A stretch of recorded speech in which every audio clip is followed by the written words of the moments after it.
Hello and welcome to Heat of Battle TV. I am your host, James Barker, and today we're going to be showcasing one of my other historical projects that I absolutely loved way back a few years ago. Well, back about 10, 12 years ago. Never got around doing it, but I want to do it, and I want to bring it back, and that is to do all the ships for the Battle of Trafalgar. Now, the Battle of Trafalgar was fought on the 21st of October 1805. It was one of the most famous naval battles in history.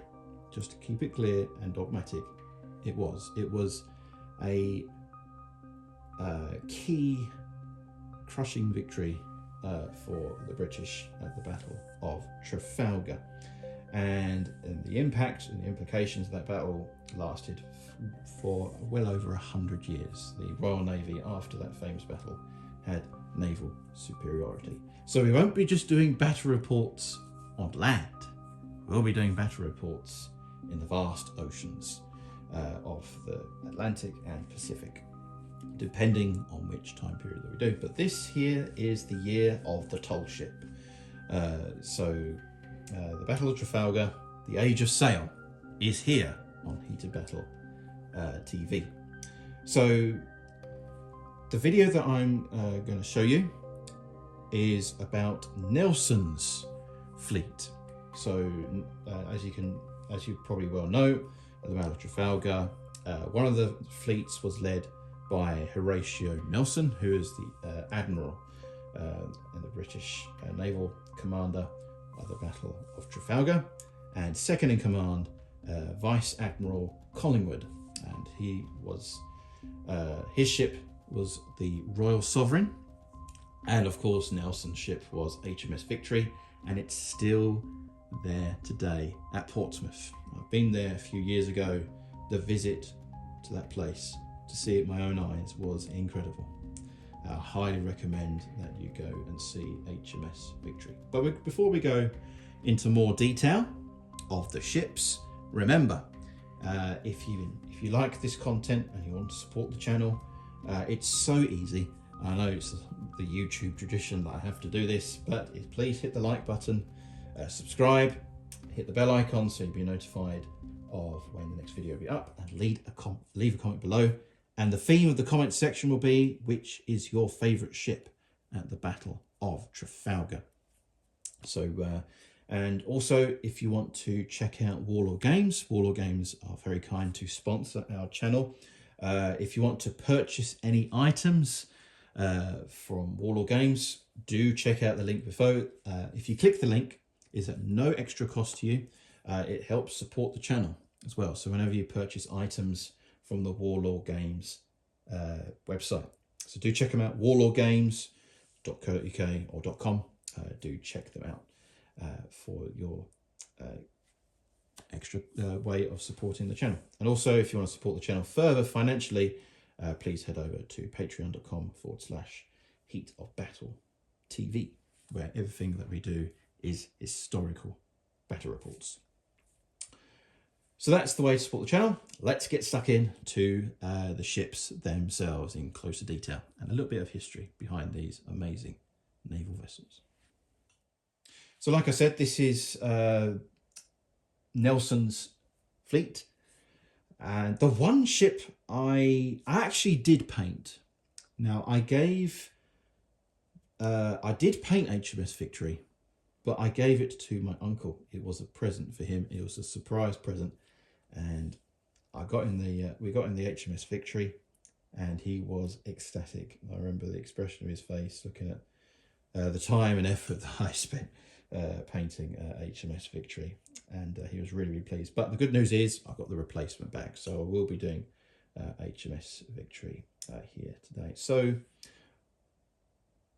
this here is Nelson's fleet, and we're going to look at the ships. Now we're going to I've done it so it's slightly in order. We'll start with the smallest vessel to the largest. Now, this one here is HMS Pickle. And this is the type of ship. This is a schooner. So I'm going to put it into zoom here. So you get to see these and a little bit more detail. So this is HMS Pickle. Now HMS Pickle, I believe, after the Battle of Trafalgar, transported Nelson's body back to England. HMS Pickle. Now, HMS Pickle is not really a battleship as such. It'll be completely outclassed, and it was mainly used for scouting and supplies and everything like that. It does have guns for defense, but no way would it take on a ship of the line. That would be foolish as well. And the rules of war back in those days was the lower class ship would have to fire first. So that's the little schooner. That's HMS Pickle. And then we've got the frigates. Now these are large frigates. They're pretty powerful, but not as powerful as a ship of the line. These are heavy frigates. This is HMS Naiad. HMS Naiad. You can see that. This would be about a 30 gunner, I think. 30 guns. The schooner, I think, is between 6 and 8 guns. But the Pickle's got short-barreled guns, carronades, I think. So that's Naiad. And this one here is HMS Euryalus. This was the ship, I believe, that spotted the French Navy and Spanish Navy, of course, at Trafalgar, before the Battle of Trafalgar. Now, the good news is, another thing I've got to tell you about these ships here, is I found a book. Now, I'm one of those war gamers that tries to be as historically accurate as possible. So when I painted these ships, the British, it was a lot easier because Nelson ordered all his ships to be painted the same colour scheme, which for the British, it was really easy.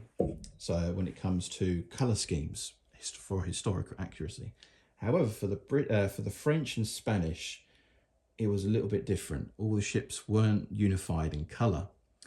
So it was very difficult to find a book at the time. This is going back about 10 years. Trying to find a book about each and individual colour scheme for every ship that was fought at Trafalgar. But when I went to HMS Victory a couple of years ago, I found a book and it had all the colour schemes. It was actually a sticker book, but it was a historian that wrote it. But I'm not going to take the stickers off because that's my reference for all the colour schemes for the ships, which is brilliant. I thought, yes, that's what I needed after all these years of searching. It was found in a sticker book. So it's a really, really good book. I recommend it to you. So hopefully all the Spanish and French will have try to do historically accurate colour schemes for every ship. Now this one here is HMS Africa. Now Africa was right at the tip. This was actually separated from the two columns at Trafalgar. But it did engage some of the French ships.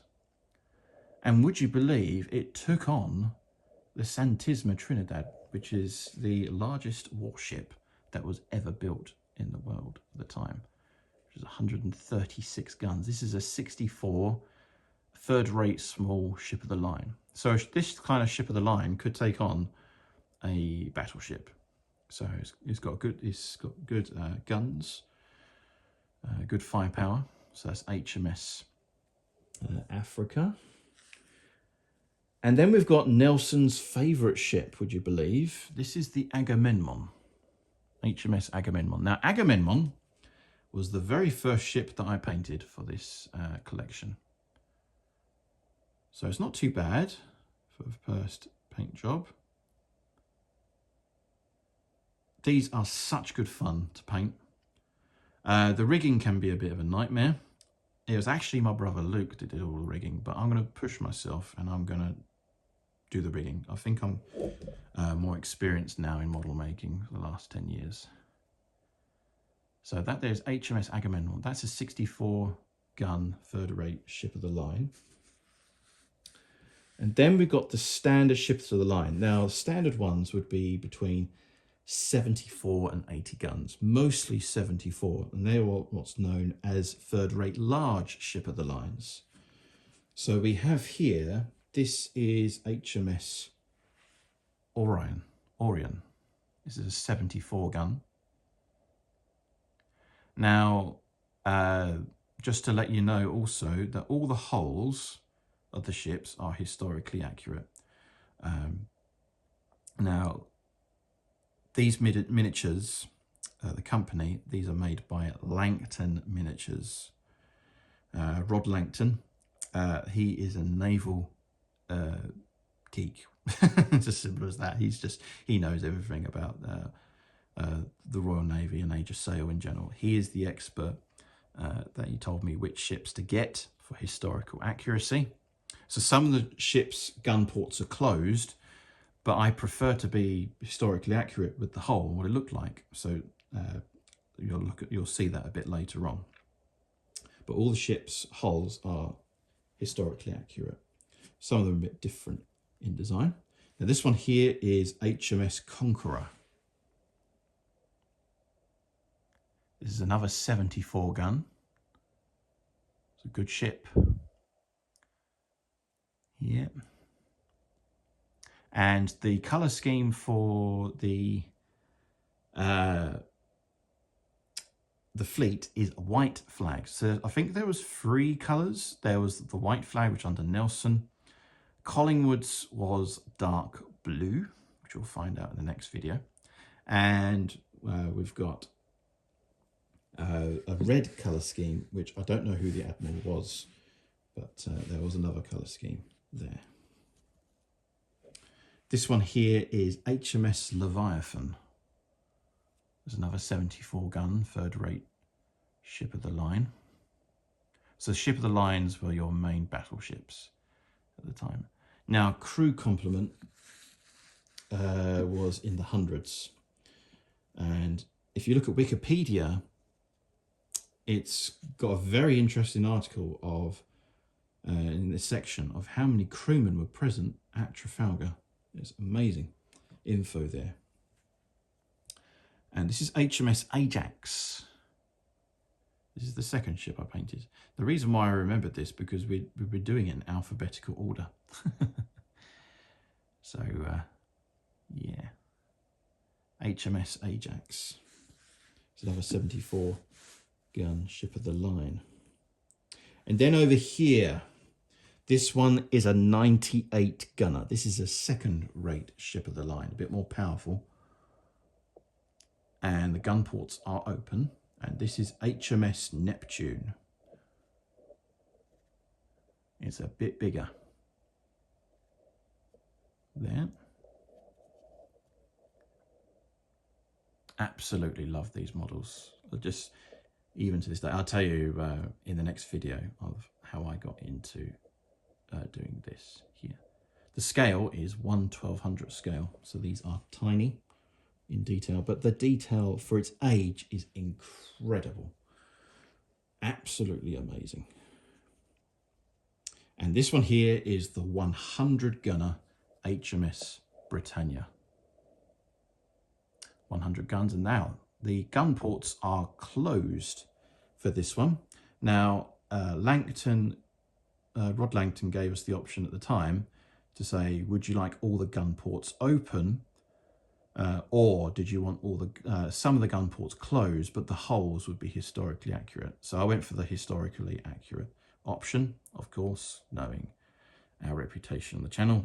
We try to be as historically accurate as possible. We never will be, because we weren't there, but nonetheless, we'll try our best to deliver the content here. So HMS Britannia, beautiful ship, 100 guns for the British Navy here. So there you go. That is most of the ships that were fought at Trafalgar. I haven't painted them all. That's a project that we're going to be doing. Luke and I will be working on that. So we're really looking forward to doing the Battle of Trafalgar for 1/1200 scale naval warfare.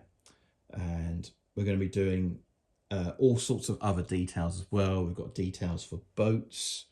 We're going to be doing all the frigates, and we're going to be doing all the cutters as well.